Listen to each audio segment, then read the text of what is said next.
Hey, what's up guys? This is Worse, and I'm coming at you with something totally brand new.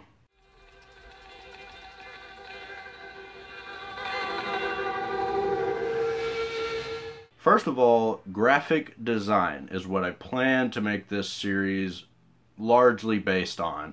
I'm going to be trying to stretch my legs in what I really know about graphic design in the form of criticism. I've always, ever since I was a kid, I've loved taking in the meaning, like observing covers of things, like posters, magazines, like covers, movie covers, like maybe, of course this is a movie channel, I could definitely do some of that, but what I'm more interested in is specifically focusing on album covers. And what I love about album covers in general, especially 60s jazz covers, like jazz guitarists, jazz pianists, those are some of the best works of the graphic design craft. Like, hardly any art to them, just mostly text and very readable.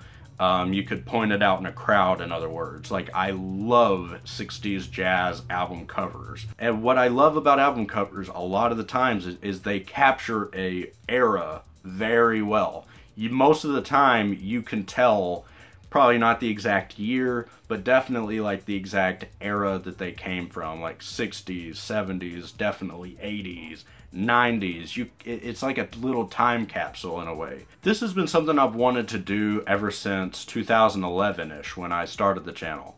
I've been interested in graphic design ever since high school, but it didn't really take off until my actual degree in graphic design was actually teaching me everything and making me become critical of just about every aspect of design. There's some really horrible ones and there's some really great ones. And all the great ones are already made. That's not really true. Actually, a lot of newer albums have really interesting and cool designs. Usually, the best things that have to do with graphic design are readability into account. Like, as well as you can read it, the better. The more you can understand the layout, the better. That's what, in my opinion, is the best graphic design, something that uses a great font to catch your eye. Now, understandability. It's how much you understand what the designer is trying to say. And appeal. And I'll explain all those as they come according to the definition of this series. Like, even like this, real quick. Queen has a recognizable font for almost everything they do. It's not always consistent, but I have seen this font most consistently used with Queen, and that's great graphic design right there, just if you have a recognizable font and look. One thing to keep in mind, I am not an expert, whatever. This is just gonna be my, like, initial thoughts. I'm not really one to judge, like I said, I'm not one to judge actual art. So when I say best or worst, I don't mean anything. It's just my opinion. Let's start this first episode with a look at Kanye West's Life of Pablo.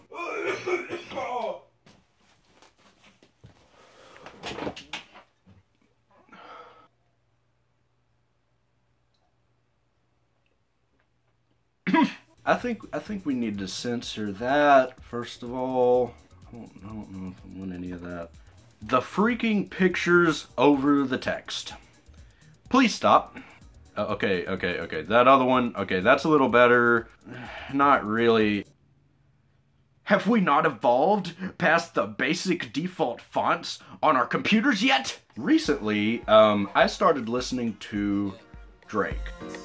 Grips on your waist from way back way, you know that I don't play. It's mostly because my friend Eric, also known as Blue, I always call him Blue, I never call him Eric. He is a huge rap fan. I do like Drake quite a bit, mostly because of his nuance for rhythm. His beats are amazing, his raps are very relatable. It's really cool seeing a down-to-earth guy like him rapping and doing a little R&B and stuff like that. Kanye, on the other hand, is very weird. Is in the building. Throw your hands in the air right now. Put your hands in the I will take that into account. I don't know what this means by which/one. I do not like the font Arial whatsoever. When you do something as basic as Arial, I mean, you only need to really put it one time. It's kind of insulting to me to look at. Composition is a huge thing in graphic design. It makes sure that you are looking at the right things. You like that you're getting a good first impression.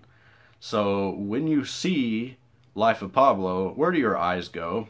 They go everywhere. They go all over it. Your eyes probably don't know what to do. I mean, you're trying to read from top to bottom, and then you're trying to read from left to right, and then the pictures kind of draw your eyes to them, but you're trying to look at, like, it's a complete mess. In my opinion, a good composition should draw your eyes from left and I do a sweeping to the right. But when your eyes are going all over the place, that just doesn't work well, especially for the appeal. Social context is a big part of, well, anything. I mean, any album cover, movie cover, magazine, social context is everything.